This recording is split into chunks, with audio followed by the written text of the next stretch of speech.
है ना। तो यंग्स डबल स्लिट एक्सपेरिमेंट में कुछ डिस्कशन पॉइंट्स में we have covered the 8 points, है ना, उसी के ऊपर न्यूमेरिकल्स होते हैं।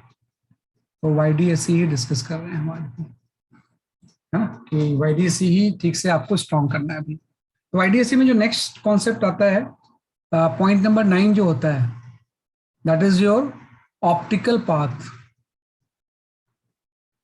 है ना, कि हम यहाँ पे डिस्कस करते हैं ऑप्टिकल पाथ के बारे में। तो भाई ये ऑप्टिकल पाथ क्या चीज होती है, बहुत इंपॉर्टेंट चीज है।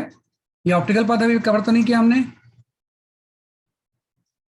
नहीं किया है अभी मेरे ख्याल से, है ना। तो we discuss about the optical path, है ना। तो एक्चुअली क्या होता है, दो तरह के पाथ होते हैं, है ना। एक तो आपका होता है बेसिकली आपका ज्योमेट्रिकल पाथ, है ना। तो जो ज्योमेट्रिकल पाथ होता है वो होता है जो आपको दिखता है ना, कि जो ज्योमेट्रिकल पाथ होता है।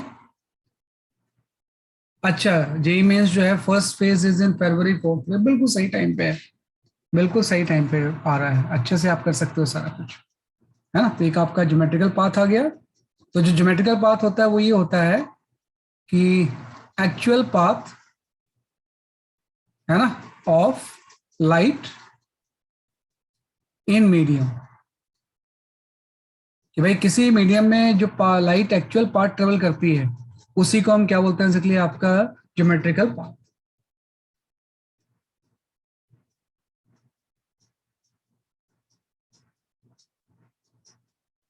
है ना।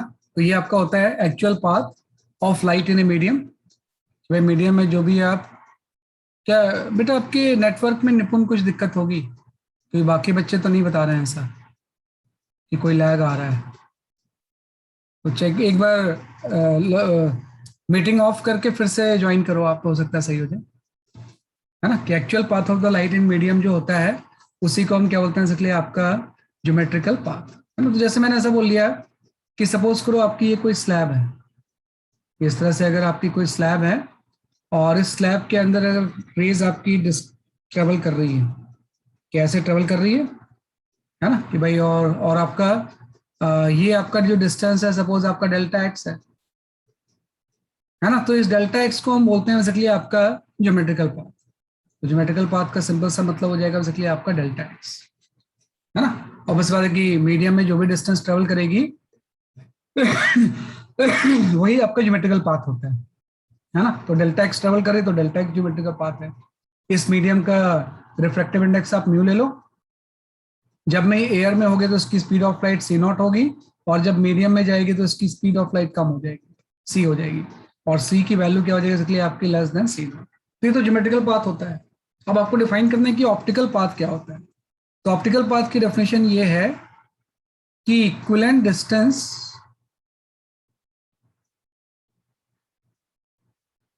है ना, travel in air, travel in air for same change in phase, for same change in phase, इसको हम बोलते हैं बेसिकली आपका ऑप्टिकल पाथ, है ना। कि ज्योमेट्रिकल पाथ तो वो होता है कि actual path of the light in a medium, वो डेल्टा एक्स हो गया, और ऑप्टिकल पाथ होता है इक्विवेलेंट, है ना, distance travel in air for the same change in phase. कि भाई जब ये मीडियम में डेल्टा एक्स से ट्रेवल करेगी तो कुछ फेस में चेंज होगा, तो उसका इक्विवेलेंट ये एयर में कितना करे ताकि सेम चेंज इन फेस हो, तो उसी को हम बोलते हैं ऑप्टिकल पाथ। तो अगर मुझे ऑप्टिकल पाथ निकालना है तो पहले तो मैं ये फॉर्मूला लिख लूंगा कि फेज डिफरेंस की वैल्यू क्या होती है। तो फेज डिफरेंस इक्वल टू होता है बेसिकली आपका के, लिख लो ज्यादा अच्छा रहेगा, कि फेज डिफरेंस की वैल्यू जो होती है वो आपकी होती है के इंटू डेल्टा एक्स, है ना। ये फॉर्मूला मैंने लिखवाया है कि जो फेज डिफरेंस की वैल्यू होती है वो के इंटू डेल्टा एक्स होती है, और के की जगह पे आपका आ जाएगा ओमेगा बाई सी, है ना। तो फेज डिफरेंस इक्वल टू हम लिख सकते हैं बेसिकली आपका omega by C into delta x, है ना। तो अगर कोई चीज मीडियम में अगर डेल्टा एक्स से ट्रेवल कर रही है और अगर वो स्पीड ऑफ लाइट उसकी सी है, तो उसके फेस में जो चेंज आएगा वो omega by C into delta x हो जाएगा, है ना। अब वही चीज हम ये निकालना चाहते हैं कि अगर ये सेम डिस्टेंस डेल्टा एक्स, ये लाइट अगर एयर में ट्रेवल करती तो ज्यादा करती, तो सेम पेस चेंज के लिए जितना डिस्टेंस ट्रेवल करेगी उसी को हम ऑप्टिकल पाथ बोलते हैं। तो आपको पता है मीडियम से ओमेगा तो चेंज होता नहीं है, ओमेगा तो उतने रहने दो आप।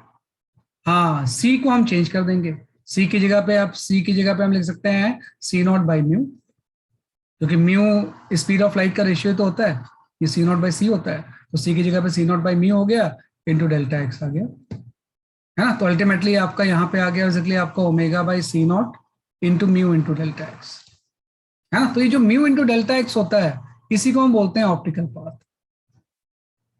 कि म्यू इंटू डेल्टा एक्स जो होता है this is known as a optical path, है ना। कि भाई एक्स डिस्टेंस अगर वो एयर में ट्रेवल करता तो अगर स्पीड ऑफ लाइट सी की बजाय सी नॉट ले लें तो म्यू इंटू डेल्टा एक्स करेगा for same change in face. तो म्यू इंटू डेल्टा एक्स जो होता है ये आपका होता है ऑप्टिकल पाथ। तो डेल्टा एक्स अगर ज्योमेट्रिकल पाथ है जो मीडियम में ट्रेवल कर रहा है तो उसके इक्विवेलेंट एयर में जो होता है उसी को हम क्या बोलते हैं ऑप्टिकल पाथ, है ना, म्यू इंटू डेल्टा एक्स। तो मतलब इंडायरेक्टली इसका मतलब ये हो जाएगा कि एक्स डिस्टेंस, है ना, in air is equivalent to, है ना, mu x distance in medium, sorry x distance in medium is equivalent to mu x distance in air, है ना, for same phase change,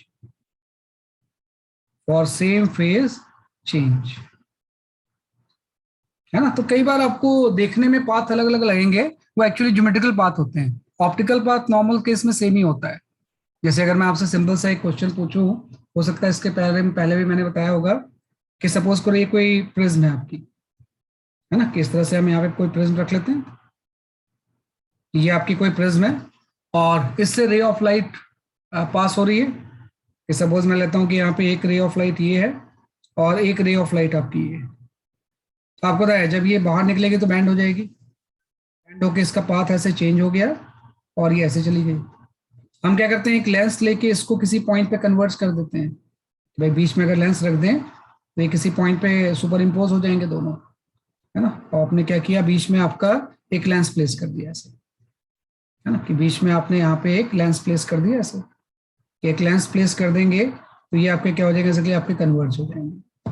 तो ये आपकी कोई, ये आपकी बैंड हो गई, बैंड होके किसी पॉइंट पे क्या हो गया, जैसे आपके कन्वर्ज हो गई, है ना। तो अगर कोई आपसे पूछे कि जब ये पॉइंट पे कन्वर्ज हो रही है तो दोनों में पार्ट डिफरेंस कितना होगा, है ना, तो एक्चुअली में पार्ट डिफरेंस 0 होता है, इसमें कोई पार्ट डिफरेंस नहीं होता है। आपको ऐसा लग रहा होगा कि पाथ अलग अलग है, लेकिन इसका पार्ट डिफरेंस 0 होता है, क्योंकि पार्ट डिफरेंस जब भी हम बात करते हैं तो एयर वाले पार्ट डिफरेंस की बात करते हैं, है ना। तो एक्चुअली में क्या होगा, जैसे मैं बोलूँ कि ये पॉइंट कोई ए है, ये कोई पॉइंट बी है, ये पॉइंट कोई सी है और ये पॉइंट डी है। तो यहां से अगर मैं एक परपेंडिकुलर ड्रॉप करूं तो ये पॉइंट सपोज आपका कोई ई हो गया, है ना। तो आप देखो आपको लग रहा है कि भाई दोनों का पाथ अलग अलग है तो पार्ट डिफरेंस होना चाहिए, लेकिन एक्चुअली में सबको जब एयर में मैं कन्वर्ट करूंगा तो पार्ट डिफरेंस 0 हो जाएगा, है ना। तो सिंपल सा हम इसको चीज को यहाँ पे लिख रहा हूं कि बोथ रे have same geometrical path, same optical path. Geometrical path तो अलग अलग है, लेकिन दोनों का ऑप्टिकल पाथ क्या होगा, बेसिकली आपका सेम, है ना। कि भाई जो ऑप्टिकल पाथ होगा उसकी वैल्यू दोनों की क्या होगी, बेसिकली आपकी सेम होगी। कि सबको मैं अगर एयर में कन्वर्ट कर दूं तो आपको पता है ये डिस्टेंस आपकी बी डी, जो डी डिस्टेंस है उसके बाद तो दोनों का पाथ सेम ही है। तो आप बीडी को एयर में कन्वर्ट करोगे तो आप क्या करोगे, बीडी को म्यू में से मल्टीप्लाई कर दोगे तो ये पाथ कुछ बढ़ जाएगा। और एसी भी आपका, है ना, मीडियम में है तो उसको ही म्यू से मल्टीप्लाई करोगे। और जो आपका सी है वो तो एयर में है ही, तो प्लस सी हो जाएगा। मतलब ये जो बीडी पाथ है इसको मैं अगर एयर में कन्वर्ट करूं और एसी को एयर में कन्वर्ट करके उसमें सी ऐड कर दूं, दोनों पाथ सेम होंगे, है ना। कि भाई दोनों का पाथ जो होगा वो सेम होगा, मतलब यहाँ पे जब दोनों वेव पहुंचेगी तो पाथ डिफरेंस की वैल्यू 0 होगी। तो देखने में ऐसा लगता है पार्ट डिफरेंस है, वो एक्चुअली क्या होता है, ज्योमेट्रिकल पार्ट डिफरेंस होता है। लेकिन आपको ज्योमेट्रिकल से मतलब नहीं होता है, हम किसकी बात करते हैं, बेसिकली आपके ऑप्टिकल पार्ट डिफरेंस की। तो ऑप्टिकल पार्ट डिफरेंस की वैल्यू हमेशा क्या होगी, बेसिकली 0 होगी। तो ये इस तरह से आप इसको डिफाइन करोगे। मतलब ये है कि अगर मैं बोलूँ कि दोनों की इंटेंसिटी सेम है तो मैं बता सकता हूँ आई और आई जब सुपर इम्पोज होंगे तो यहाँ पे इंटेंसिटी आपकी 4i होगी, हाँ, कि दोनों की अगर इंटेंसिटी सेम है तो इस पॉइंट पे इंटेंसिटी कितनी हो जाएगी, 4i हो जाएगी। क्योंकि पार्ट डिफरेंस जब 0 होता है तो क्या चीज फॉर्म होता है, बेसिकली आपका मैक्सिमम, है ना। तो इसी को हम ऑप्टिकल पाथ बोलते हैं। तो ये काफी एक इंपॉर्टेंट कंसेप्ट है और इसका कंसेप्ट का मेन की पॉइंट यही है कि x distance in medium is equal to the mu x distance in air for same change in phase, है ना। तो ये लिख लो पहले आप, तो ये पॉइंट नंबर 9 आ गया।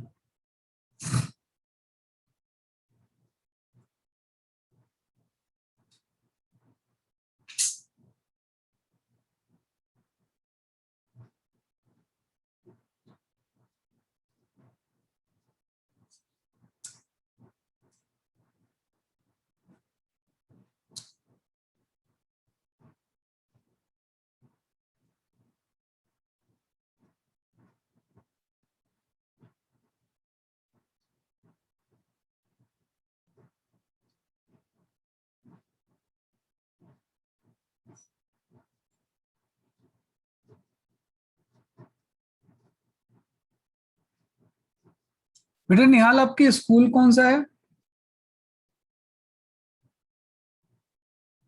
स्कूल के बारे में मुझे मैसेज कर देना, मैंने बोला भी था। बाकी के तो सबका मिल गया, आपका नहीं मिला मुझे।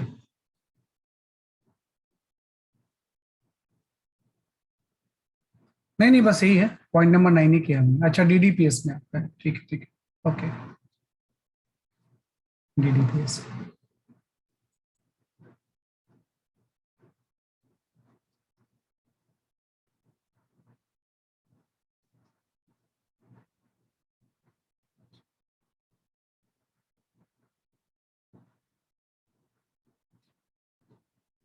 ठीक है, ये आपका गैस है। ये आपका पॉइंट नंबर 9 है। पॉइंट नंबर 9 के बाद हम आ जाते हैं 10 पे, है ना। पॉइंट नंबर 10 जो होता है, इसका टाइटल होता है फ्रिंज शिफ्ट, है ना। कि जो पॉइंट 10 होता है, this is called as a fringe shift. ये हम पढ़ लेते हैं। That is your fringe shift due to introduction of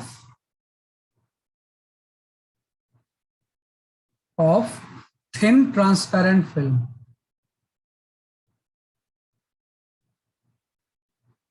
parent film, है ना, in front of any slit, of any slit, है ना। कि भाई किसी एक स्लिट के सामने अगर हम कोई थिन ट्रांसपेरेंट फिल्म रख दें, तो शिफ्ट जो फ्रिंज होता है पूरा का पूरा शिफ्ट हो जाता है। इसका मतलब जस्ट ये हो गया, वो ऑप्टिकल पासेस का रिलेशन है कि यहाँ पे आपने इस तरह से कोई ऐसा ले लिया, है ना, कि ये आपका कोई वाईडीएस एक्सपेरिमेंट है, दो स्लिट्स हैं आपके, और यहाँ पे आपका स्क्रीन है ना, इस तरह से आपका स्क्रीन है, और ये आपका कोई एक्स रेफरेंस पॉइंट आ गया सेंटर वाला, और यहाँ पे आपने कोई ऑरिजिन ले लिया, ये आपका ऑरिजिन हो गया, ये आपका स्लिट हो गया बेसिकली आपका S1, और ये स्लिट हो गया बेसिकली आपका S2, है ना। तो अगर मैं क्या करूँ ना, जैसे आपको होता है कि इस तरह से फ्रिंजेस बन जाएंगे सारे, मैक्सिमम बनेगा, सारे आइडेंटिकल फ्रिंजेस बन जाएंगे।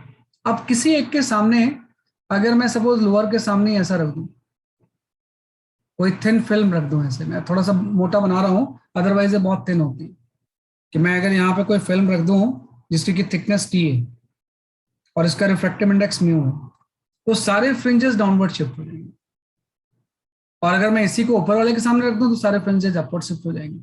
तो सिंपल सा हम यहाँ पे लिखेंगे कि if placed in front of lower slit, in front of lower slit, then fringes shift downward, shift downward, है ना, ये आपका जाएगा। और if placed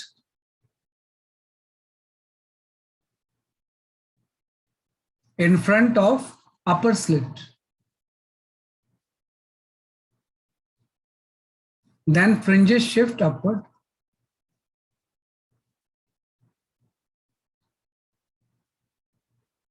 है ना। तो ये आपका जाएगा, अगर लोअर स्लिट के सामने रखेंगे तो सारे नीचे चले जाएंगे, और अपर स्लिट के सामने रखोगे तो सारे के सारे ऊपर चले जाएंगे। कितना ही ऊपर या नीचे जाएंगे वो हम निकाल सकते हैं, और क्यों जाएंगे वो भी समझ में आ जाएगा आपको, क्योंकि अब हम पार्ट डिफरेंस निकालेंगे ना। जैसे कोई भी फ्रिंज अब मुझे निकालना है, तो सबसे पहले तो मैं किसी पी पॉइंट आइडेंटिफाई करके पार्ट डिफरेंस निकालूंगा कि भाई इस पी पॉइंट पे पार्ट डिफरेंस कितना आ रहा है, ये ऐसा, है ना। तो प्रॉब्लम है कि अब हम पार्ट डिफरेंस ये नहीं लिख सकते कि S2P माइनस S1P, क्योंकि कुछ पार्ट इसका मीडियम में ट्रेवल कर रहा है तो सबको एयर में कन्वर्ट करना पड़ेगा। तो अब मैं पार्ट डिफरेंस ऐसा लिखूंगा, ये आपको लिखने आना चाहिए कि अगर मैं पार्ट डिफरेंस निकालूंगा कितना हो जाएगा एयर में, मैं पार्ट डिफरेंस जस्ट आपका ये लिख दूंगा कि भाई S2P पूरा का पूरा एयर में नहीं है ना, इससे पहले आप T माइनस कर दोगे तो वो लेंथ आ जाएगी जो एयर में है, और जो इसने मीडियम में ट्रेवल किया है उसको आप म्यू से मल्टीप्लाई कर दो तो प्लस आपका म्यू इंटू टी आ गया, है ना। तो ये आपका हो गया जो इसका इक्विवेलेंट इन एयर, है ना, कि आपका क्या आ गया, इक्विवेलेंट इन एयर आ गया। भाई पहले तो वो डिस्टेंस ले लिया जो इसने एयर में ट्रेवल किया, और जो टी इसने मीडियम में ट्रेवल किया था उसको म्यू से मल्टीप्लाई करके आपने एयर में कन्वर्ट कर दिया, ये तो ये वाला पाथ आ गया, ये तो पूरा एयर में है ही, तो माइनस आपका S1P आ गया। तो आप देखो पार्ट डिफरेंस चेंज हो गया ना, कि पहले तो जो पार्ट डिफरेंस होता था वो आपका S2P माइनस S1P होता था खाली, अब इसमें ये वाला टर्म एक एक्स्ट्रा आ गया T इंटू म्यू माइनस 1, और ये जो टर्म होता है दिस इज, है ना, ड्यू टू थिन फिल्म, ये जो आपने थिन फिल्म प्लेस की है उसकी वजह से इतना एडिशनल पार्ट डिफरेंस क्रिएट हो गया। ये कितना हो जाएगा इसलिए आपका T इंटू म्यू माइनस 1, है ना। तो अब इस बात इसी की वजह से सारी चीजें चेंज हो जाएंगी, है ना, कि अगर मुझे निकालना है कि what is the position of the nth maxima, तो जो S2P माइनस S1P है इसकी वैल्यू तो हम जानते हैं y into small D by capital D होती है, अगर ये डिस्टेंस y है तो, है ना, कि अगर ये डिस्टेंस y है तो ये डिस्टेंस आपकी y into small D by क्या हो जाएगी, कैपिटल डी हो जाएगी, है ना। लेकिन वही बात है कि आप पार्ट डिफरेंस जो आपने चेंज कर दिया है वो आपका ये आ गया है कि पार्ट डिफरेंस की वैल्यू हो जाएगी y into small D by capital D plus एक एडिशनल टर्म आ गया T इंटू म्यू माइनस 1, जो इस फिल्म की वजह से आया है। अब अगर मुझे position of the nth minima निकालना है तो ये एन लैम्डा के इक्वल हो जाएगा, है ना, किसको एन लैम्डा के इक्वल कर दोगे तो यहाँ पे आपका पोजीशन ऑफ nth मैक्सिमा आ जाएगा, पोजीशन ऑफ nth मैक्सिमा। तो जो nth मैक्सिमा की पोजीशन होगी y की वैल्यू वो आपकी हो जाएगी n lambda capital D by small D minus T into mu minus 1 capital D by small, है ना, इधर उधर शफल कर दोगे तो ये आ जाएगा। तो आप देखो पहले तो सिर्फ यही आता था ना ये वाला टर्म, ये position of the nth maxima इतने थे, इससे चीज माइनस हो गई, माइनस का मतलब जो भी चीज जहां बन रही थी उससे नीचे बनने लगेगी, है ना। तो ये इसी को हम बोलते हैं फ्रेंच शिफ्ट, है ना, ये जो टर्म आ गया यहाँ पे this is known as a fringe shift, fringe shift. तो अगर आपने नीचे वाले के आगे लगाया है तो नीचे शिफ्ट हो जाएगा, ऊपर वाले लगाएंगे तो ऊपर शिफ्ट हो जाएगा, लेकिन शिफ्ट का अमाउंट सेम ही रहेगा, है ना? तो इसको आप लिखो थोड़ा सा, तो this is called as a fringe shift.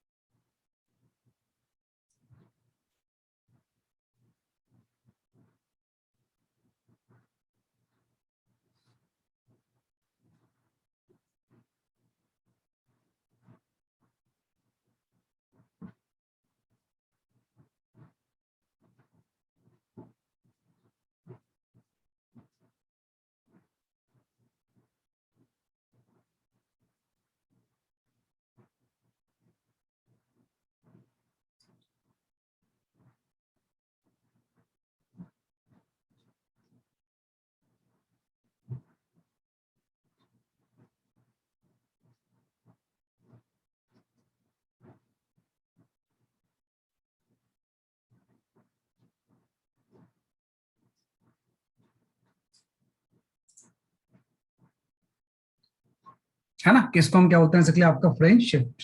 जैसे position of the nth maxima shift हो गया, अगर मैं यहाँ पे position of the nth minima भी निकालता तो वो भी शिफ्ट हो जाता है आपका, है ना, कि अगर हम यहाँ पे ये कैलकुलेट करें कि where is the position of the nth minima, है ना, कि if I wish to calculate position of nth minima, nth minima वो भी शिफ्ट हो जाएगा। तो जो position of the nth minima आप कैलकुलेट करोगे उसके लिए वही है कि आप जो पार्ट डिफरेंस है उसकी वैल्यू क्या है, y into small D by capital D plus आपका हो गया म्यू इंटू 1 इंटू कैट टी आ गया, इसी को आप पुट कर दोगे 2n माइनस 1, है ना, लैम्डा बाई 2k, तो मिनिमा फॉर्म हो जाएगा। तो इससे nth मिनिमा की पोजीशन आपकी हो जाएगी 2n minus one lambda D by two D minus आपका ये वाला टर्म हो जाएगा T into mu minus one, है ना, small D by capital D, है ना। तो ये भी माइनस से शिफ्ट हो गया, तो यहां से फ्रिंज शिफ्ट का फॉर्मूला आ गया, ये सारे फ्रिंजेस इक्वल अमाउंट से शिफ्ट हो जाएंगे, तो फ्रिंज शिफ्ट की वैल्यू आपकी आ जाएगी, ये आपका आ गया, है ना। This is the value of the fringe shift, sorry capital D by small D होता है ना, इसको उल्टा कर लो, है ना, कि ऊपर में आपका कैपिटल डी होता है और नीचे आपका स्मॉल डी होता है, जो फ्रिंज शिफ्ट की वैल्यू होगी उसकी वैल्यू आपकी आ जाएगी।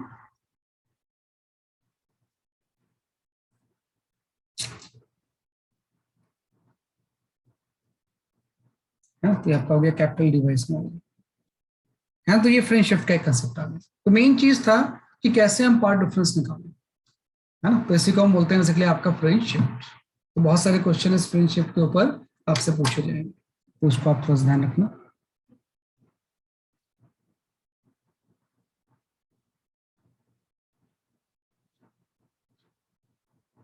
तो ये 10 पॉइंट हो गया, और भी हैं एक दो, लेकिन पहले हम इसी पे फोकस करते हैं, optical path and fringe shift के ऊपर।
मैंने एक जस्ट अभी एक फोटोग्राफ शेयर करता हूँ मैं आपसे, उसके बाद फिर हम आगे के दो दो पॉइंट्स और पढ़ ही लेते हैं, वाईडीएससी के सारे पॉइंट्स हम कंप्लीट ही कर लेते हैं, वाई टू लीव दिस, है ना, कि छोटे क्वेश्चन को छोड़ना सही नहीं।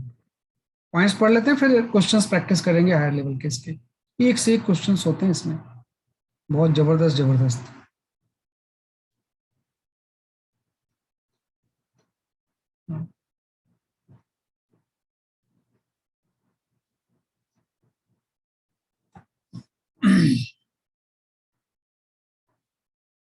ओके, है ना। तो जैसे एक मैं आपको पिक्चर अभी शेयर करता हूँ, थोड़ा सा उसके बारे में मुझे आप बताओ कि आपने उस चीज को कहाँ पे देखा है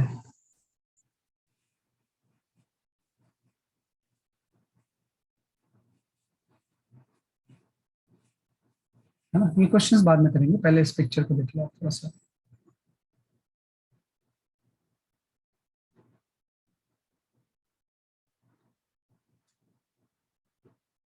हाँ, ये पिक्चर कहाँ देखा आपने? बबल सरफेस पे। हाँ, कहाँ पे? Bubble surface. हाँ, बबल सरफेस, उसके अलावा बबल के सरफेस पे भी होता है। सर नहीं, आयरन वेल्डिंग के टाइम। नहीं आयरन वेल्डिंग नहीं, ये मेन जो ये फिगर बनता है वो तब बनता है रोड में अगर कोई ऑयल स्पिल हो जाए, ये उसी की पिक्चर है एक्चुअली। आपने देखा होगा रोड के ऊपर अगर कोई पेट्रोल वगैरह गिर जाए ना, तो इस तरह का बड़ा कलरफुल शेप बन जाता है। हाँ, इन्होंने सही बोला है, खुशी यादव ने बोला ऑन ग्राउंड आफ्टर रेन, लेकिन रेन से ही खाली नहीं होगा, वहां पे ऑयल भी गिरना चाहिए, क्योंकि ऑयल रोड पे होता ही है, तो रेन के साथ वो प्रोमिनेंट दिखने लगता है। ये क्यों दिखता है ऐसा, इसके पीछे क्या लॉजिक है? जैसे अगर मैं आपसे पूछूं कि what is the cause of rainbow formation, भाई रेनबो क्यों फॉर्म होता है? डिस्पर्शन एंड फॉर्मेशन का टीआईआर। कॉज तो होता है टीआईआर एंड डिस्पर्सन, ये कॉज होता है कि टोटल इंटरनल रिफ्लेक्शन भी इसमें होता है। इसके अलावा व्हाइट लाइट अपने कॉन्स्टेंट कलर में डिवाइड हो जाती है, तो TIR dispersion is the cause of the rainbow formation. नहीं, क्या ये भी कुछ डिस्पर्सन वगैरह का कॉज है इसका, या कुछ और है? नहीं भव्य, वही मैं बोल रहा हूँ कि रेनबो फॉर्मेशन का कॉज तो डिस्पर्सन होता है, लेकिन ये डिस्पर्सन नहीं होता है। तो ये क्यों बन जाता है? इसको हम डिस्पर्सन नहीं बोल सकते हैं ना। बड़ी चीज होती है, मतलब बहुत सारे फिनोमेना मैसेज करते हैं इसको, अ, जो कि एक्चुअली में डिस्पर्सन की वजह से नहीं होती है। ये कलर पैटर्न जो बनता है, चाहे वो आप बबल वाला ही बोल रहे हो कि बबल में इस तरह से आपको कलरफुल दिखता है, वो भी डिस्पर्सन नहीं है। ये होता है due to interference. This is due to interference of white light. कि ऐसा जो पैटर्न बनता है due to interference of white light बनता है। कि व्हाइट लाइट का जो इंटरफेरेंस होता है उसकी वजह से ये पैटर्न क्या होता है, बेसिकली आपका फॉर्म होता है ना, कि due to interference of the white light. ये इसका प्राइम कॉज है। जो रेनबो फॉर्मेशन है वो तो अलग है, ये interference of the white light बनता है। तो बड़ा इंटरेस्टिंग स्टोरी है इसके ऊपर, मतलब इसकी जो थ्योरी है कि भाई क्यों ऐसा बन गया। कहीं पे वॉयलेट बन रहा है, आप देखो यहाँ पे वॉयलेट प्रोमिनेंट है, कहीं पे ग्रीन प्रोमिनेंट है, कहीं पे येलो प्रोमिनेंट है, कहीं पे वॉयलेट प्रोमिनेंट है। वही मैक्सिमम मिनिमम फॉर्म हो रहा है एक्चुअली में। जो प्रोमिनेंट है उसका मैक्सिमम बन रहा है, और जो नहीं आ रहा है उसका मिनिमम बन रहा है ना। तो अलग अलग जगह पे अलग चीजों का मैक्सिमम बनता है ना। तो मैं इसी को थोड़ा सा करता हूँ। तो इस टॉपिक का नाम है, यही आपका 11 टॉपिक होता है। जो टॉपिक नंबर 11 है वो एक्चुअली में यही होता है ना, कि जो टॉपिक 11 होता है ये आपका यही होता है आपका। तो जो टॉपिक 11 है दैट इज योर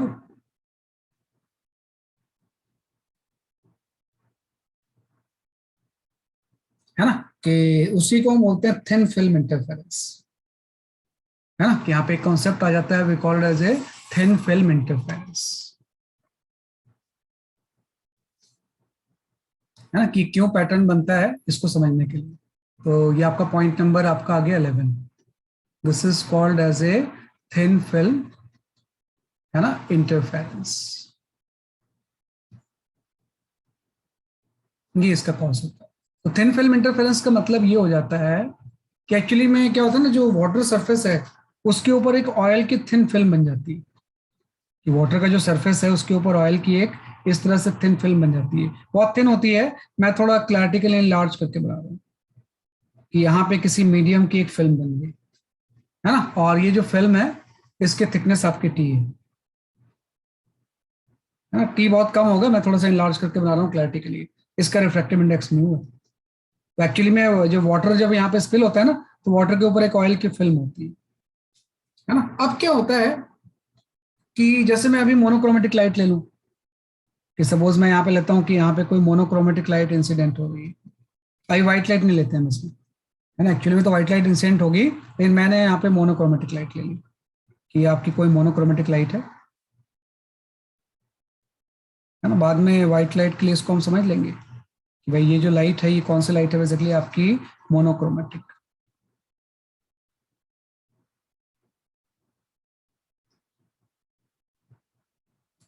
है ना। तो इस तरह से आपकी कोई रे आएगी, और ये जो रे होगी, है ना, ये आपका इसके मीडियम के जब अंदर जाएगी ये टुवर्ड्स द नॉर्मल बैंड हो जाएगी ऐसे।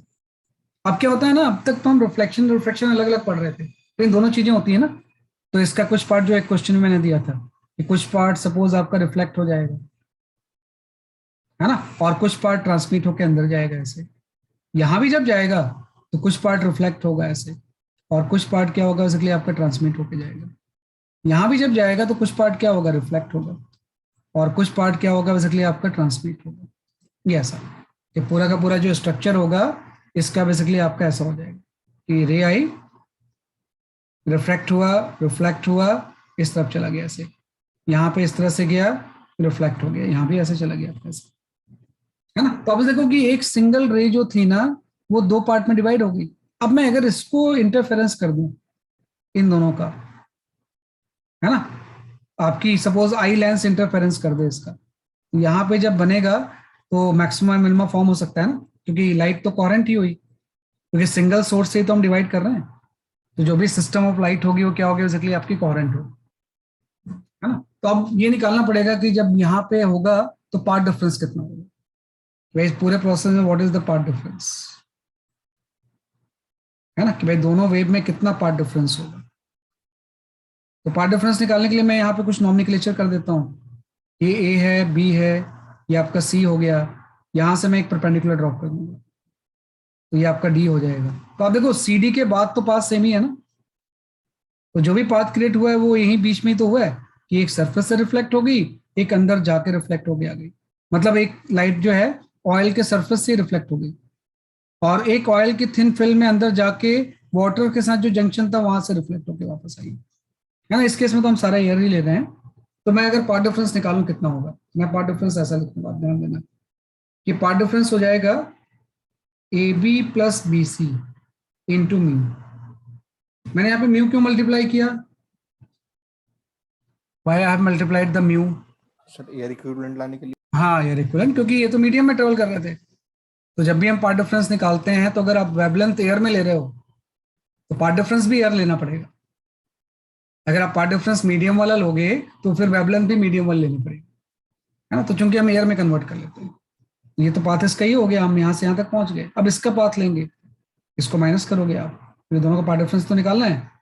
तो पार्ट डिफरेंस जब माइनस करते हैं तो बड़ा एक सरप्राइजिंग चीज होता है, एडी तो सही है, इसका पाथ ए से डी तक एडी है, वो एयर में है तो म्यू से मल्टीप्लाई करने की जरूरत नहीं है। प्लस यहाँ पे एक हम लैम्डा बाय 2 लिखते हैं,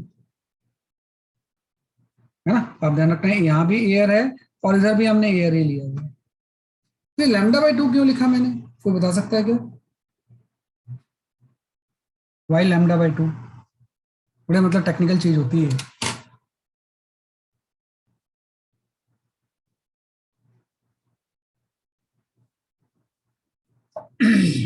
ये लैम्डा बाय 2 क्यों लिखा है मैंने, देखो लैम्डा बाय 2 इसलिए लिखा है, लास्ट क्लास में आपने पढ़ा था कि जब भी किसी वेव का रिफ्लेक्शन किसी डेंसर बाउंड्री में होता है तो पाई का फेज डिफरेंस क्रिएट होता है ना।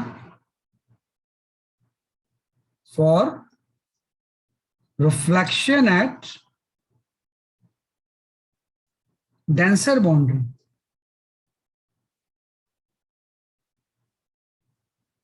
Denser boundary phase difference of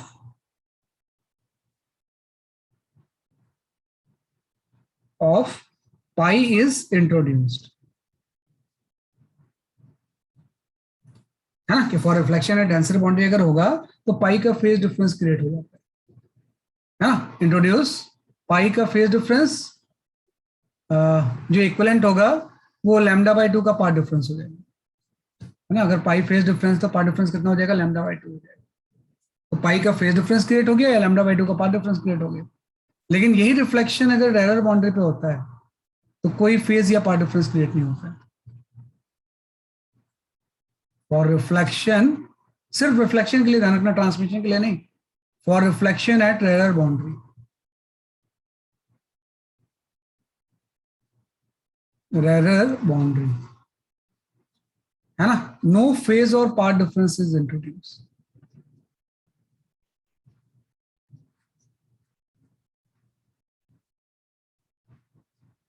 difference is introduced, कि अगर रिफ्लेक्शन किसी रेयर बाउंड्री पे होगा तो कोई फेज या पार्ट डिफरेंस नहीं होगा। अब रेयर का मतलब क्या हो जाएगा, जैसे मान लो एक ग्लास ले लिया मैंने, तो एयर से अगर डेंसर में जा रहा है, ये बाउंड्री जो होगी वो डेंसर होगी, क्योंकि एयर से डेंसर मीडियम में हम जा रहे हैं। और जब डेंसर से एयर में जाएंगे तो ये जो बाउंड्री होगी वो रेयर होगी।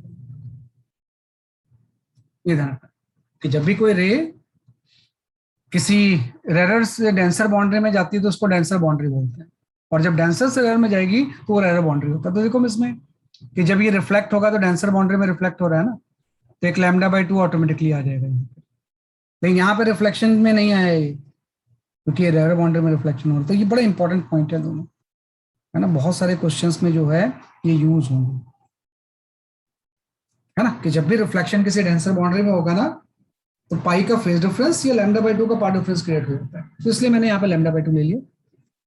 अब इसी को थोड़ा सा मैं अगर सिंप्लीफाई करूं ज्योमेट्री से ना, क्योंकि ये एंगल आई हो जाएगा, यहाँ पे ये एंगल आर हो जाएगा, और स्नेल्स लॉ भी हम अप्लाई कर सकते हैं। तो हम लिख सकते हैं कि भाई 1 साइन आई इक्वल टू आपका हो जाएगा mu sign are.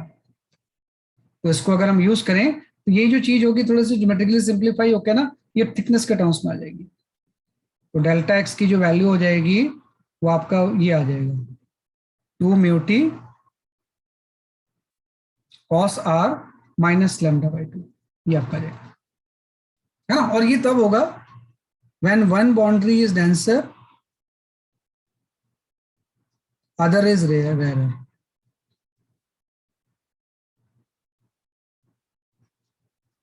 And other is rare.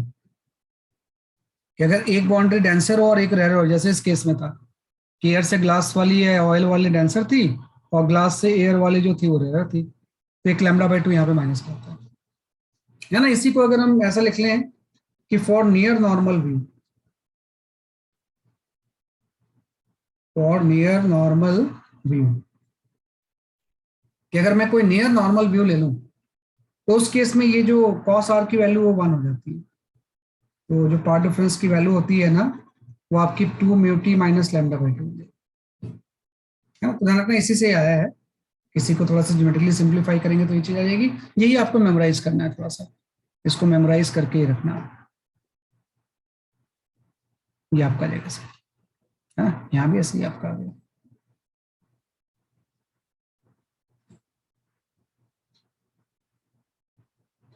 ये आपका भी, हाँ। तो 2 म्यू टी माइनस क्या हो जाएगा, इसलिए आपका लैम्डा बाई 2 आ गया इस तरह से, है ना। तो ध्यान रखना, लेकिन ये फॉर्मूला तब आपको यूज करना है जब एक बाउंड्री डेंसर और एक बॉडी रेयर हो। अगर दोनों डेंसर हो या दोनों रेयर हो तो फिर उसमें लैम्डा बाई 2 नहीं आता है। मैं उसको आगे लिख देता हूँ, उस चीज को मैं आगे लिख देता हूँ।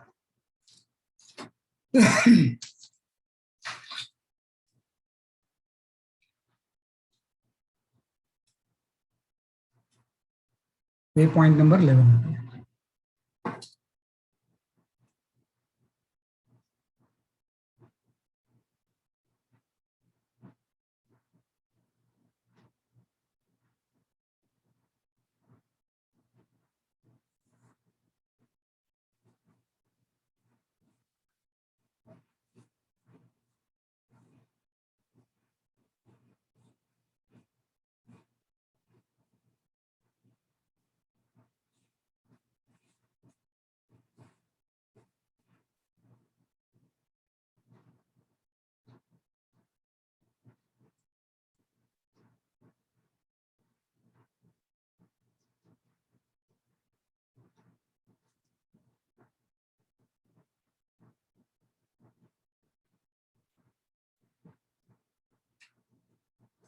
ठीक है, क्या पा लेंगे कि अगर एक डांसर होगा और एक रेरर होगा तो इतना पार्ट डिफरेंस होगा। कभी कभी क्या होता है कि दोनों डांसर या दोनों रेरर होते हैं, तो थोड़ा सा इस फॉर्मूले को मॉडिफाई कर लेना,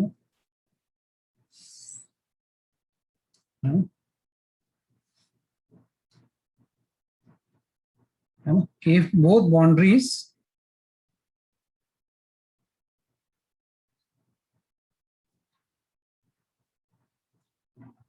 आर रेरर और डेंसर, है ना, देन ये जो पार्ट डिफरेंस होता है इसमें वो लैम्डा बाई 2 नहीं होता है, 2 म्यू टी कॉस आर हो जाएगा। और अगर नियर नॉर्मल भी होगा तो डेल्टा एक्स की वैल्यू सिंपल 2 म्यू टी हो जाएगी, क्योंकि लैम्डा बाई 2 क्या होगा, अगर दोनों रेरर हैं तो लैम्डा बाई 2 का कोई सवाल ही नहीं उठता है। अगर दोनों डांसर होगी तो लैम्डा बाई, अगर दोनों डांसर होगी तो यहाँ भी तो लैम्डा बाई 2 आ जाएगा, तो दोनों कैंसिल हो जाएंगे, है, तो उसमें फिर लैम्डा बाई 2 नहीं आता। अब इसी के हिसाब से तो कलर डिसाइड होगा कि जैसे मैंने मोनोक्रोमेटिक ली थी, तो based on the path difference, if this path difference is equal to the n lambda then maxima will form. अगर ये एन लैम्डा के इक्वल होगा तो क्या चीज फॉर्म हो जाएगा, मैक्सिमा। और जब ये पार्ट डिफरेंस इक्वल हो जाएगा 2n माइनस 1 लैम्डा बाई 2 के, तो इस केस में मिनिमा बन जाएगा,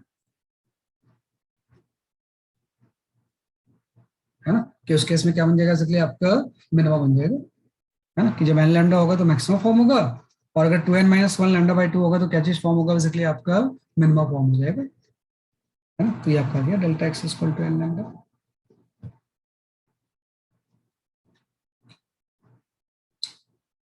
है ना। तो ये इस तरह से हम इसको डिफाइन कर सकते हैं ऐसे,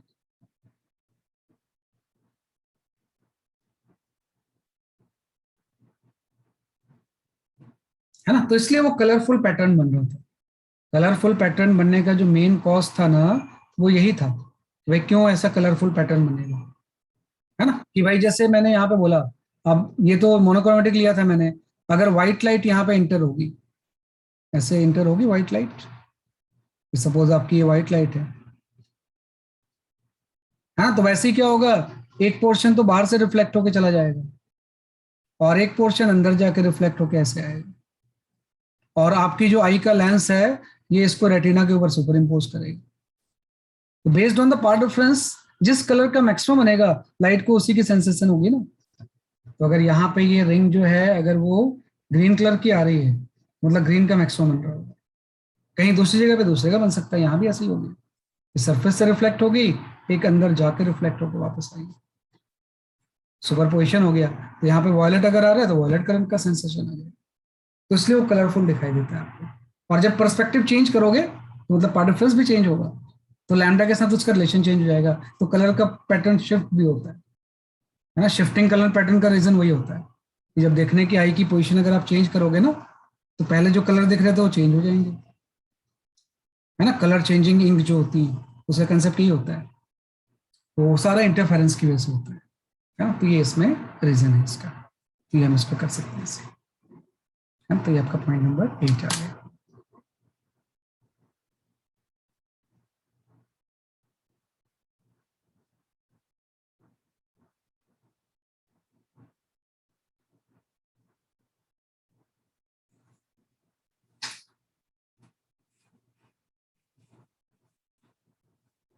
ठीक है ना आपका।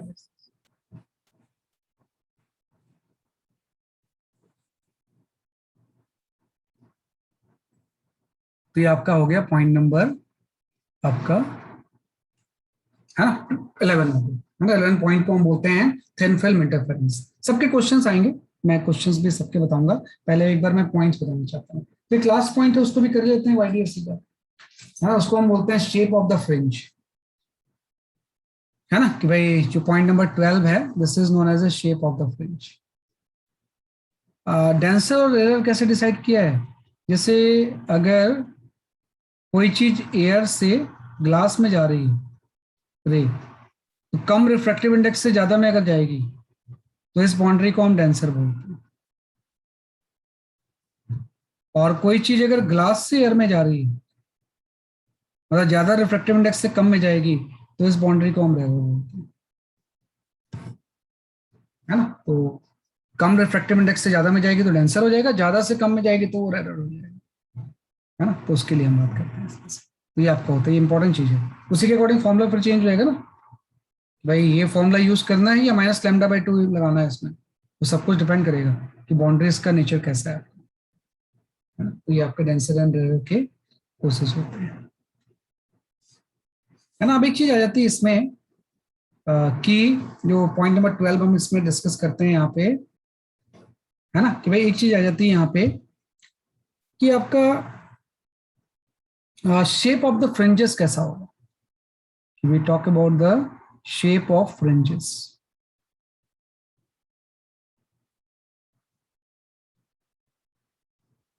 है ना। कि भाई जो फ्रिंज बन रहा है ना, जैसे मैंने एक बता दिया था कि मैंने वो बता दिया आपको कि भाई इस तरह से वाईडीएससी में जब स्क्रीन होगा तो शेप ऑफ द फ्रिंज ऐसा बन जाएगा, इस फ्रिंज का शेप कैसा होगा।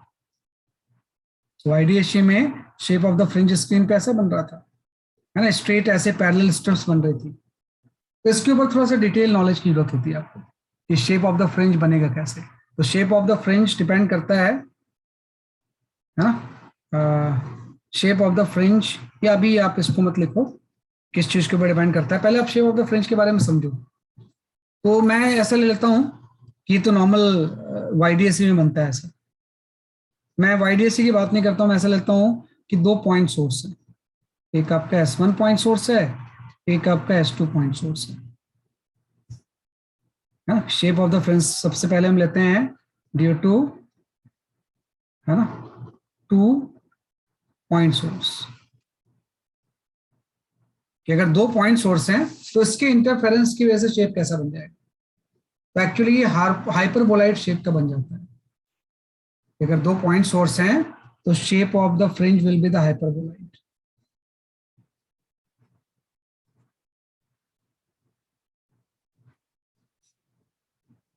Will be hyperboloid.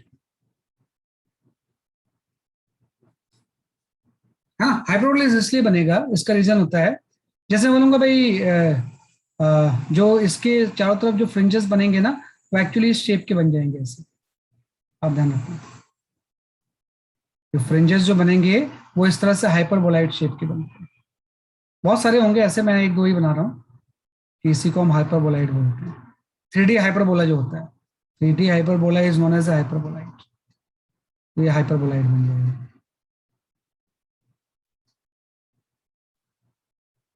है ना। तो आप तो मैथमेटिक्स में पढ़ चुके हो, तो मैथमेटिक्स में जो चीज आपने पढ़ी है, भाई हाइपरबोला की इक्वेशन क्या होती है, कि कब आपका हाइपरबोला फॉर्म होता है, क्या कंडीशन सेटिस्फाई होती है, तो है ना कि भाई हाइपरबोलाइड का मतलब ये है कि पी अगर कोई पॉइंट में इस फ्रिंज के ऊपर ले लूं, तो पूरे फ्रिंज में अगर मैक्सिमा बन रहा है, इस पूरे फ्रिंज में, है ना, तो उसका फेज डिफरेंस कुछ पर्टिकुलर कांस्टेंट ही रहेगा ना। तो मतलब ये हो गया कि अगर जो शेप बन रहा है, मतलब अगर हम S1 से P का पाथ ले लें और S2 से P का पाथ ले लें, तो इस पूरे जो मैंने यहाँ पे कर्व बनाया है हाइपरबोला, उसमें S2P माइनस S1P की जो वैल्यू होगी वो टू कांस्टेंट ए सेम रहेगा ना। तो भाई अगर पूरा वो मैक्सिमम बन गया है, मतलब S2P माइनस S1 की P की वैल्यू उस पूरे सरफेस पे कांस्टेंट रहेगी। तो जब ये ऐसा होता है तभी तो हाइपरबोला बनता है। तो यही से तो पता चला कि save of the fringe hyperboloid हो। लेकिन आप स्क्रीन पे तो ऐसा देख रहे हो कि भाई बन तो ऐसा रहा है हाइपरबोलाइड, लेकिन ऐसा देखते नहीं हो ना आप। क्योंकि देखते हैं इसलिए नहीं, क्योंकि देखेंगे तो तब जब मीडियम होगा वहां पे ना। अगर मीडियम होता वहां पे, कोई स्मोक स्मोक होती तो ऐसा दिखता आपको। लेकिन आप तो स्क्रीन पे देखते हो, तो स्क्रीन पे हम क्या देखते हैं, इसका क्रॉस सेक्शन देखते हैं। On screen we view cross section. Screen पे हम क्या देखते हैं, बेसिकली इसका क्रॉस सेक्शन देखते हैं, है ना। तो अब डिपेंड करता है स्क्रीन आपने कैसे रखा हुआ है। तो अब रखना, ये मैं पॉइंट सोर्स की वजह से ले रहा हूँ, ये YDSE नहीं है, इसको मैं यहाँ से हटा ही देता हूँ, नहीं तो अननेसरी आपको ये कंफ्यूज करता रहेगा कि YDSE में तो मैंने ऐसा बता दिया था। ये तो दो पॉइंट सोर्स हैं, YDSE में पॉइंट सोर्स थोड़ी होते हैं, YDSE में तो स्लिट्स होती है ना। तो YDSE में क्या होती है, बेसिकली आपके स्लिट्स होती है। तो स्क्रीन पे हम इसका क्रॉस सेक्शन देखते हैं। तो डिपेंड करता है आपने स्क्रीन कैसे रखा हुआ है, कि अगर मैं स्क्रीन यहाँ पे ऐसे रख दूं, है ना, तो यहाँ पे जो शेप दिखेगा, इसको अगर मैं यहाँ पे प्लॉट करूं, इसका पूरे का क्रॉस सेक्शन कैसा होगा, तो इस शेप को अगर मैं प्लॉट करूं, तो यहाँ पे इसका शेप ऐसा आ जाएगा, ये ऐसा, है ना, कि भाई जो इसका शेप होगा वो आपके इस तरह से फ्रिंजेस दिखेंगे, स्ट्रेट नहीं दिखेंगे, कर्व दिखेंगे ऐसे। हाइपरबोलाइड का क्रॉस सेक्शन यहाँ पे जो होगा वो हाइपरबोला होगा ऐसा। तो हम क्रॉस सेक्शन वॉच करते हैं, अगर आपने स्क्रीन यहाँ पर रख दी तो इस तरह से आपके फ्रिंजेस दिखेंगे, है ना। ये आप कैसे, इस तरह से फ्रिंजेस आप क्या करोगे, वॉच करोगे, है ना। तो ये फ्रिंजेस का शेप होगा आपका, अगर हम यहाँ से कट करें तो। अगर मैं इसी स्क्रीन को यहाँ पे कट करूँ, कि भाई इस S1 S2 के ऐसे नहीं रख के मैं स्क्रीन को जो प्लेस कर रहा हूँ वहां प्ले यहाँ पे प्लेस कर दूँ, तो आपको पता है ये जब प्लेन कट करेगा तब तो सर्कुलर दिखेगा ना, कि ऊपर की तरफ कट करेगा तो कंसेंट्रिक सर्कल्स दिखेंगे। तो यहाँ पे जो शेप ऑफ द फ्रिंज को अगर मैं प्लॉट करूँ, तो ये आपका ऐसा दिख जाएगा। तो कई बार ये जेई में क्वेश्चन आ चुका है कि यहाँ पे जो शेप ऑफ द फ्रिंज होगा वो आपका सर्कुलर हो जाएगा ऐसे। ऐसे क्रॉस सेक्शन देखते हैं हम इसमें। तो जो प्लेन कट कर रहा है वो कैसे क्रॉस सेक्शन को कट कर रहा है उसके ऊपर डिपेंड करता है। तो अगर दो पॉइंट सोर्स है, अगर हम इसके इस डायरेक्शन में कट करके प्लेन स्क्रीन रख दें तो शेप ऐसा दिखेगा, अगर हम ऐसे रख दें तो कैसे दिखेगा, इसलिए आपका सर्कुलर दिखेगा, है ना। तो इस शेप ऑफ द फ्रिंजेस का ही कंसेप्ट होता है। तो ये तो मैंने बोला due to two point source. अब YDSE पे हम आएंगे कि YDSE में शेप कैसा होगा इसका।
ठीक है, ये आपका कैसे है, राइट। अब हम आ जाते हैं वाईडीसी के ऊपर, है ना। ये सेकंड पार्ट क्या होगा, ये बहुत कम बुक में दिया हुआ है शेप ऑफ द फ्रिंजेस के बारे में, तो थोड़ा सा इसको केयरफुली देखना। क्वेश्चंस आए हैं, मेंस में भी आते हैं, कई बार आ जाते हैं थ्योरेटिकल क्वेश्चंस के ऊपर, है ना।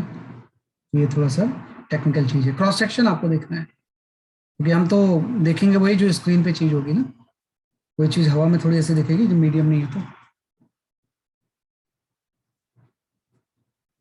है ना। अब शेप ऑफ द फ्रिंज में हम लेते हैं, ये वाईडीएसई में शेप ऑफ द फ्रिंज कैसा है ना। In case of second case हम ले लेते हैं वाईडीएसई, यंग डबल स्लिट एक्सपेरिमेंट में, हाँ। तो यंग डबल स्लिट एक्सपेरिमेंट में तो actually shape of the slit point source नहीं होता है ना, वो तो आपके स्लिट्स बन जाएंगे ऐसे। ये आपकी एक कार्डबोर्ड होगा ऐसा, और कार्डबोर्ड में आपका इस तरह से आपका आ जाएगा, है ना। इसमें दो स्लिट्स आप बना लोगे ऐसे, किस तरह से आपने स्लिट्स बना लिया ऐसे, ये आप करेगा ऐसे। यहाँ पे आपने क्या फॉर्म कर लिया बेसिकली, आपका देयर इज टू स्लिट्स, यहाँ पे आपने स्लिट्स फॉर्म कर लिया ऐसे, है ना। तो अगर आपने स्लिट्स फॉर्म कर लिया है तो आपको पता है कि जब ये रेज ऐसे जाएंगी, है ना, कि भाई रेज ऐसे जाएंगी आपकी, तो ये आपकी जो बनेगा ना, ये वाईडीएसई में जो शेप होता है वो हाइपरबोला इन प्लेन होता है, इन प्लेन, है ना। तो यहाँ पे जो शेप ऑफ द फ्रिंज होगा, मैं इसको अगर प्लॉट करूं तो मैं ऐसा बना दूंगा ऐसे, ये इस तरह से ऐसे बनती है, ऐसा शेप बन जाता है आपका दोनों तरफ, है ना। कि ये जो चीज बनती है स्लिट के चारों तरफ हाइपरबोला इन प्लेन बनती है कैसे, है ना। कि भाई जो शेप ऑफ द फ्रिंज ऐसा होगा, लेकिन आप तो क्रॉस सेक्शन देखोगे, और नॉर्मली क्रॉस सेक्शन आपका यहाँ पे ऐसा होगा, तो जब इसको यहाँ पे कट करेगा ना, तो आपको ये शेप दिखता है यहाँ पे, कि जो स्क्रीन पे जब कट करेगा तो इसका जो शेप होगा वो बेसिकली आपका ऐसा हो जाएगा, प्लेन दिखता है, स्ट्रेट, है ना। कि उसके इसमें जो स्ट्रिप्स होती हैं वो स्ट्रेट हो जाती है, इसलिए वाईडीसी में हम स्ट्रेट बनाते हैं, क्योंकि जब इस चीज को ये कट करेगी तो ये सारी चीजें स्ट्रेट दिखेंगी, है ना। कि alternate bright and dark fringes आप यहाँ पे ऑप्टेन करोगे, alternate bright and dark fringes हम क्या करेंगे, ऑप्टेन करेंगे, लाइक दैट, है ना। ये आपका ये आपका गया, तो ये आपका ये एक्सप्लेन कर देंगे। बेटा, ये हाइपरबोला इन प्लेन होता है ना। हाइपरबोला इन प्लेन को मैं थोड़ा सा वीडियो ऑन करके बताऊं आपको, मैं ऐसा बोल सकता हूँ, भाई रहेगा इसमें भी वही कि S2P माइनस S1P कांस्टेंट रहेगा, है ना। लेकिन ये 3D नहीं होगा, इसलिए हाइपरबोलाइड नहीं बोलते, तो ये हाइपरबोला इन प्लेन होता है। तो अगर मैं यहाँ पे वीडियो ऑन करके थोड़ा सा दिखाऊं आपको, तो मैं ऐसे बता सकता हूँ इसे, है ना। ये इस तरह से कि अगर ये स्लेट है तो ऐसा बन जाएगा, ये ऐसा प्लेन, है ना। तो जब ये प्लेन ऐसा बनेगा और इसको कोई स्क्रीन ऐसे कट करेगी, तो ये स्ट्रेट स्ट्रेट दिखेगी ना ऐसे, है ना। इसका क्रॉस सेक्शन जो आएगा वो तो स्ट्रेट आएगा। अगर यहाँ पे कट करती तो चूंकि स्क्रीन इसमें सामने होता है, तो स्क्रीन अगर सामने होगा तो ऐसा कोई अगर प्लेन है, हाइपरबोला इन प्लेन बन रहा है ऐसे, तो इसको जब ये कट करेगा तो ये स्ट्रेट दिखेगा आपका ऐसे, है ना। अगर ये साइड में कट करती कोई स्क्रीन तो ये भी आपका कर्व दिखता है, जैसे पहले केस में दिखा। Okay sir. सारा कुछ डिपेंड करता है कि भाई शेप कैसा है और उसका क्रॉस सेक्शन कैसा आ रहा है, आपने स्क्रीन कहाँ पे प्लेस किया है। ये जो मैं यहाँ पे चीज लिख रहा हूँ ये आपकी स्क्रीन है, कि हम तो देखते तो स्क्रीन पे ही है ना, तो स्क्रीन पे हम उस जो फ्रिंजेस बनते हैं उसका क्रॉस सेक्शन देखते हैं, हाँ। तो ये आपके 12 इंपॉर्टेंट पॉइंट है जो कि आपको जानने होते हैं थोड़ा सा, है ना। कि भाई ये जो पॉइंट है ना, ये आप थोड़ा सा ध्यान रखना, इस तरह से हम कर सकते हैं, यानी थोड़ा सा टिपिकल सी चीज है, जान जाओगे आप इससे, है ना। कि भाई शेप तो ऐसा बनेगा, है ना, किस तरह से हाइपरबोला बन जाएगा। हाइपरबोलाइड का मतलब ये 3D बनता है, तो 3D नहीं बनता, एक ही प्लेन में बनता है ऐसे। तो जब ये स्क्रीन इसको कट करेगी तो स्ट्रेट दिखेगा ऐसे, है ना। जब हम पहले देख रहे थे उसको कट करके आप खुद ही विजुलाइज कर सकते हो कि इसको कट करने पे क्या दिखेगा। जैसे कोई कटोरा जैसी चीज अगर है, कोई बाउल है, तो उस बाउल को कट करने पे क्या दिखेगा, ऐसा बॉल जैसा बन जाएगा ऐसे। इसको अगर कट करेंगे ऐसे, एक कर्व दिखेगा ना साइड में, तो इसलिए वो कर्व बना रहे थे हम। इसको अगर हम ऊपर से कट करेंगे तो कैसा दिखेगा, सर्कल दिखेगा, तो अगर ऊपर स्क्रीन रख देंगे तो सर्किल बन जाएगा, और साइड में स्क्रीन रखेंगे तो ऐसा स्ट्रिप्स कर्व बनेंगे आपकी, है ना। तो आप इस तरह से किसी बॉल से विजुलाइज कर लेंगे, हाँ, कि बॉल शेप का अप्रोक्सीमेटली बनता है, तो इस तरह से हम कर सकते हैं सर, है ना, कि कटिंग से हम इसको विजुलाइज करते हैं सर। ठीक है ना, तो ये 12 केसेस है इसके, बहुत इंपॉर्टेंट है ना, ये सारी चीजें आपको आनी चाहिए। जो भी न्यूमेरिकल अब हम करेंगे आज और कल में, उसका बेसिस यही होगा, है ना, कि 9 से मैंने स्टार्ट किया था, ये जो स्टार्ट कीजिए, ठीक है ना।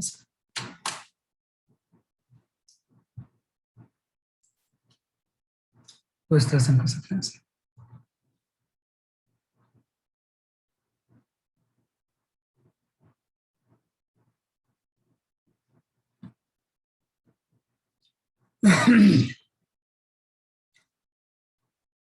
आप लोग के अच्छा, आपके स्कूल्स के ड्यूरेशन में चलते हैं?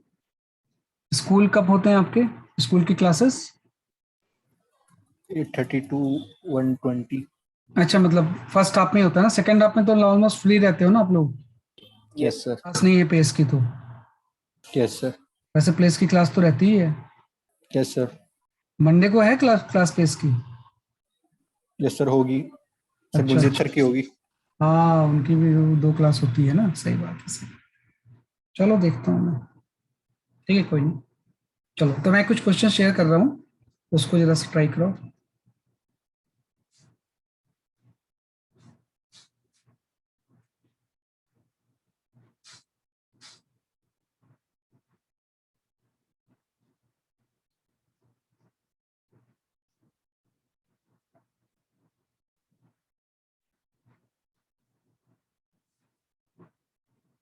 हाँ, can go for this question.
Wavelength missing का मतलब किस वेवलेंथ का मिनिमम फॉर्म हो रहा होगा,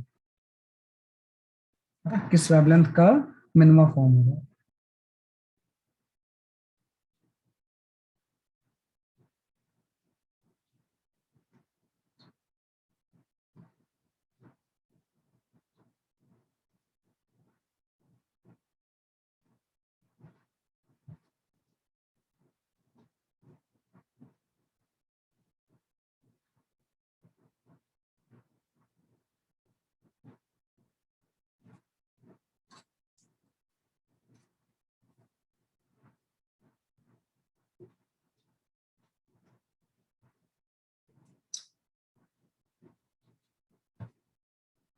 हाँ, Piyush Jha and Lakshya Agarwal, your answer is correct.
हाँ, Yatharth, your answer is correct. Nihal, Kartikeya, सबके आंसर सही है।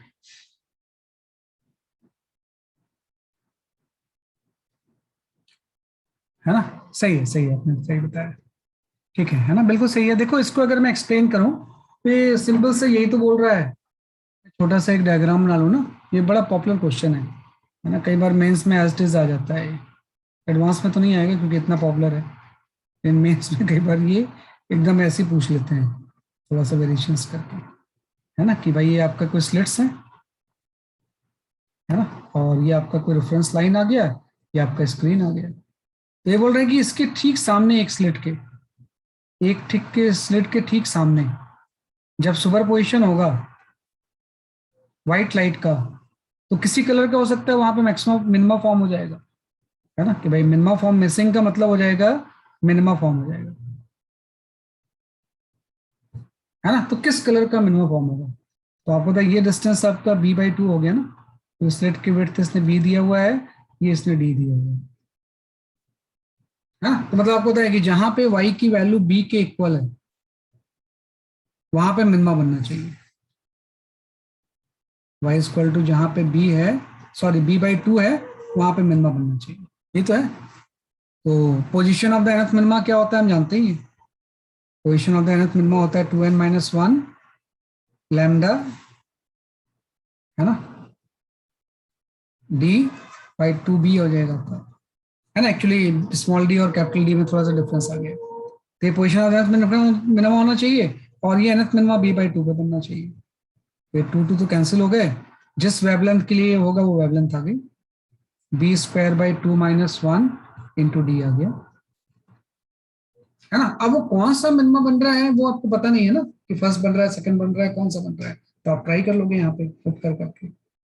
अगर मैं n = 1 पुट करूं तो पहली वेवलेंथ जो आ जाएगी वो b²/d आ जाएगी। फिर अगर मैं n = 2 पुट कर दूं तो दूसरी वेवलेंथ आपकी b²/3d आ जाएगी। अगर मैं यहाँ पे 3 पुट कर दूं तो अगली वेवलेंथ आपकी b²/5d हो जाएगी। तो ये सारी वेवलेंथ का मिनिमम फॉर्म हो जाएगा। है ना? मेरे मिसिंग का मतलब वो गायब हो गई ना। कोई चीज मिस हो गया है मतलब वो डार्क आ गया ना उसकी जगह पे। जैसे ग्रीन अगर मिस हो गया है, मतलब ग्रीन कलर की लाइट सुपर इम्पोज होकर मिनिमम फॉर्म कर देंगी वहां पे। है ना? तो मिसिंग हो जाएगी। ठीक है ना? तो इसलिए उसका मतलब मिनिमम है, कि मिसिंग का मतलब वो इस केस में मिनिमम आ जाएगा। तो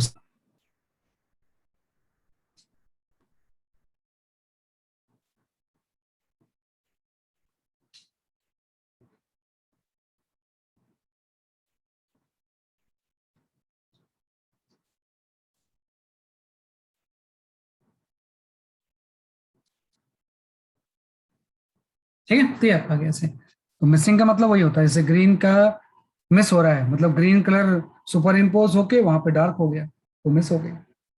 जो प्रोमिनेंट होती है उसका मैक्सिमम, है ना। ये आप किस तरह से करते हैं वैसे। तो इसका C option is the correct answer, है ना, कि सी ऑप्शन जो होगा वो सही होगा। चलो अगला देखते हैं कौन सा क्वेश्चन है।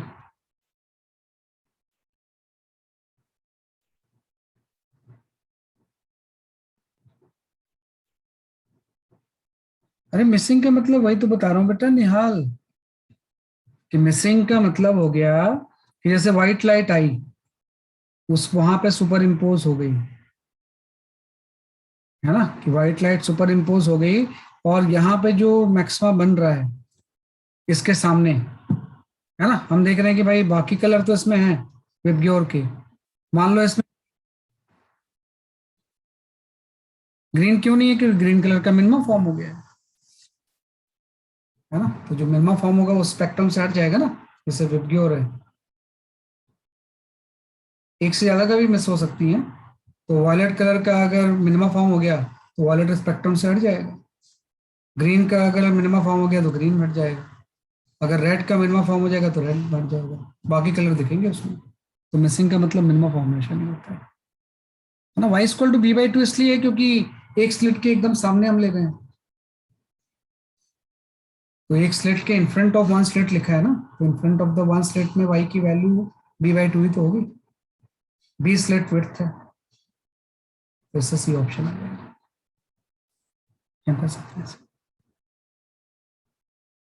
चलो इसको सॉल्व कर लो जरा सा।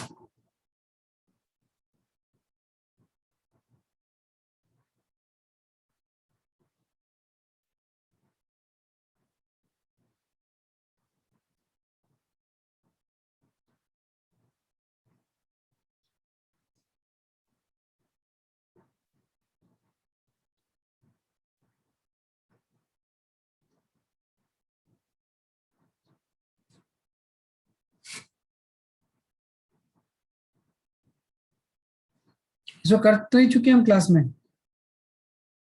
सर डी था शायद, सर तो कर चुके। कर चुके अच्छा हैं। कर चुके हैं, कोई बात नहीं, वो याद नहीं रहता ना, सीक्वेंस में क्वेश्चंस उतने कर चुके हो आप। ये भी करवाऊंगा मैं, सारे करवाऊंगा। पहले थोड़ा सा दूसरी चीज ले लूँ मैं ऐसे। हाँ, you can go for this question.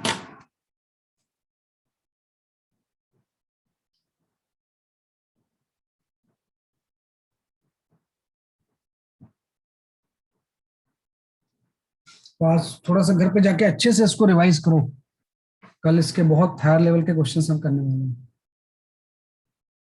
अच्छे से एकदम रिवाइज करना है इसे।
और मेजर टेस्ट के पहले अगर आपको कोई डाउट क्लास चाहिए ना, तो मुझे कम्युनिकेट कर देना,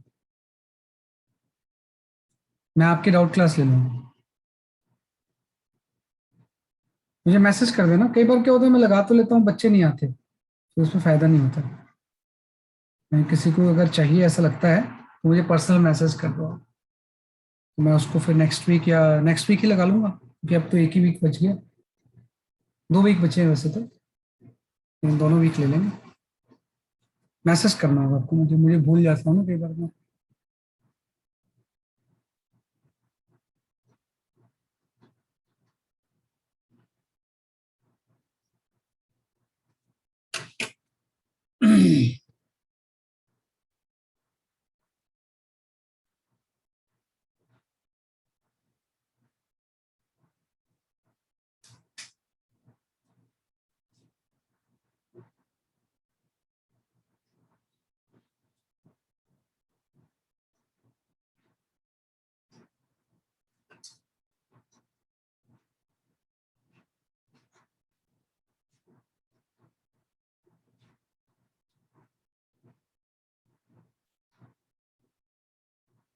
हाँ, पीयूष जय और आंसर इज करेक्ट,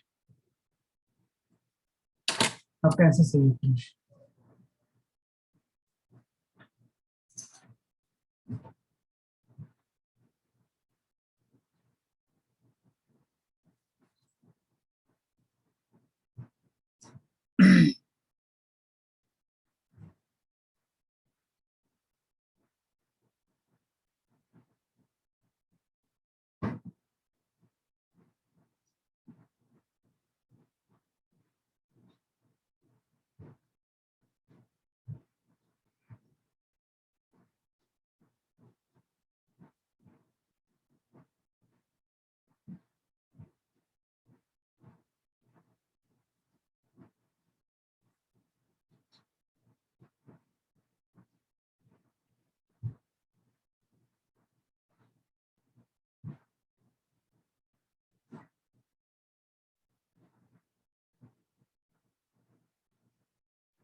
हाँ सही है। निहाल आपका आंसर सही है।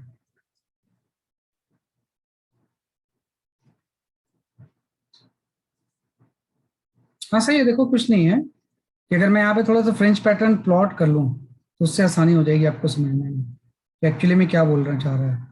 ये तो ओ आ गया, ओ पे यूजली सेंट्रल मैक्सिमा ही होता है ना, कि ओ पे क्या होता है बेसिकली आपका सेंट्रल मैक्सिमा होता है। ये आपका ऑरिजिन आ गया, और यहाँ पे इस तरह से आपका ना,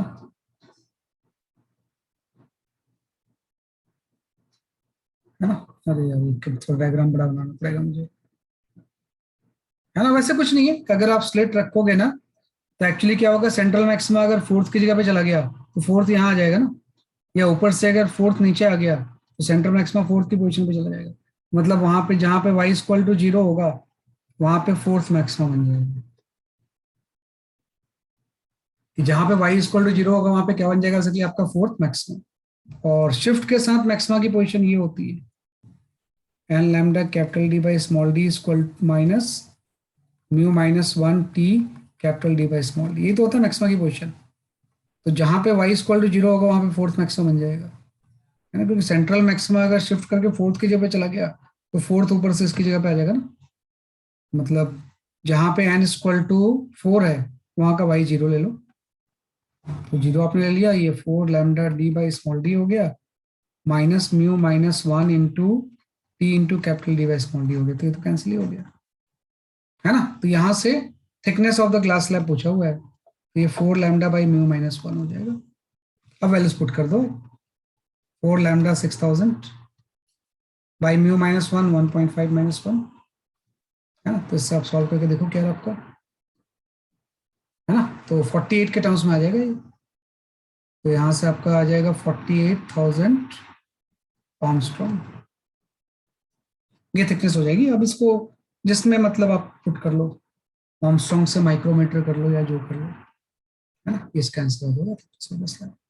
तो बस थोड़ा सा एक अप्रोक्सीमेटली फ्रेंचेस वगैरह प्लॉट कर लेना, तो उससे आपको आसानी होगी, ठीक है, तो हम कर सकते हैं, ठीक है। That's all for today.